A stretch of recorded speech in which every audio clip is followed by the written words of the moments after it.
તો મોરબીના ટંકારામાં high profile જુગારધામ ઝડપાયું છે, જેમાં જુગારધામની તપાસમાં એસએમસીના ડીઆઈજી નિર્લિપ્ત રાય મેદાનમાં આવ્યા છે.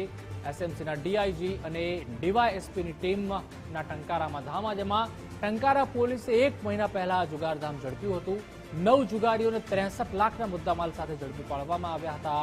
ટંકારાના પીઆઈ વાય કે ગોહિલને લીવ રિઝર્વમાં મુકાયા હતા. અન્ય હેડ કોન્સ્ટેબલને જિલ્લા બહાર બદલી કરાઈ હતી. તપાસ મામલે એસએમસીના ડીઆઈજી નિર્લિપ્ત રાયની ટીમે તપાસ હાથ ધરી હતી. અધિકારીઓની સંડોવણીની ચર્ચા વચ્ચે એસએમસીએ તપાસ હાથ ધરી, જેમાં જવાબદાર અધિકારીઓ પર સકંજો કસાય તેવી શક્યતાઓ છે. ટંકારા પોલીસ સ્ટેશનમાં કમ્ફર્ટ રિસોર્ટમાં જુગારની રેડ કરેલી ટંકારા પોલીસે. તે બાબતે થયેલી રજૂઆત અનુસંધાને ડીજી સાહેબે અમારા ડીઆઈજી સાહેબ નિર્લિપ્ત રાય સાહેબને તેમજ એસએમસીને તપાસ સોંપેલી.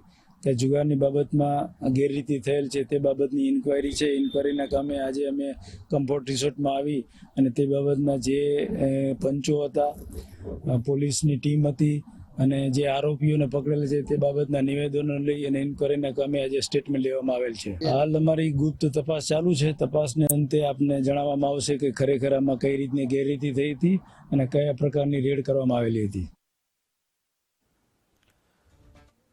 તો મોરબીના ટંકારામાં હાઈ પ્રોફાઇલ જુગારધામ ઝડપાયું છે, જેમાં જુગારધામની તપાસમાં એસએમસીના ડીઆઈજી નિર્લિપ્ત રાય મેદાનમાં આવ્યા છે. વધુ માહિતી માટે એસોસિએટ એડિટર ધર્મેશ વૈદ્ય જોડાઈ ચૂક્યા છે. ધર્મેશ, ટંકારામાં હાઈ પ્રોફાઇલ જુગારધામ ઝડપાયું છે ને ખુદ એસએમસીના ડીઆઈજી નિર્લિપ્ત રાય મેદાનમાં આવી ગયા છે.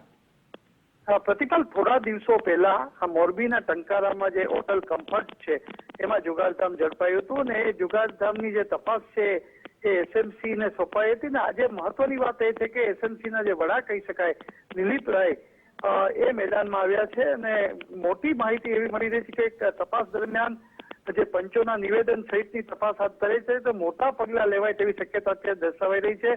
કારણ કે જે ટંકારા પોલીસ મથકે જ એસએમસીએ આ તપાસ માટે ખુદ નિર્લિપ્ત રાયની જે હાજરી છે એ બહુ મહત્વનું કહી શકાય છે. કારણ કે આ અંગે પોલીસ બેડામાં પણ ચર્ચા થઈ રહી છે કે આ જે તપાસનો રેલો રાજકોટ સુધી પણ આવે એવું દેખાઈ રહ્યું છે. કારણ કે મોરબી ના ટંકારાની કમ્ફર્ટ હોટલમાં જુગારની રેડ કરી હતી. જે અંતર્ગત જે કાર્યવાહી થઈ હતી, જેમણે રેડમાં જે મહત્વની ભૂમિકા હતી એ તમામની તપાસ થઈ રહી છે. અને આ આખું જે જુગારધામ છે એની મંજૂરી સહિતની જે કાર્યવાહી છે એ થઈ રહી છે. મોટી વાત એ છે કે જ્યારે એસએમસી તપાસ કરી રહી છે ને નિર્લિપ્ત રાય પોતે ખુદ મેદાનમાં આવ્યા છે, ત્યારે મોટી વિગતો અથવા આ તપાસમાં કંઈક મોટા ધડાકા થઈ શકે તેવું લાગી રહ્યું છે. જી પ્રતિભા. આભાર ધર્મેશ, માહિતી બદલ.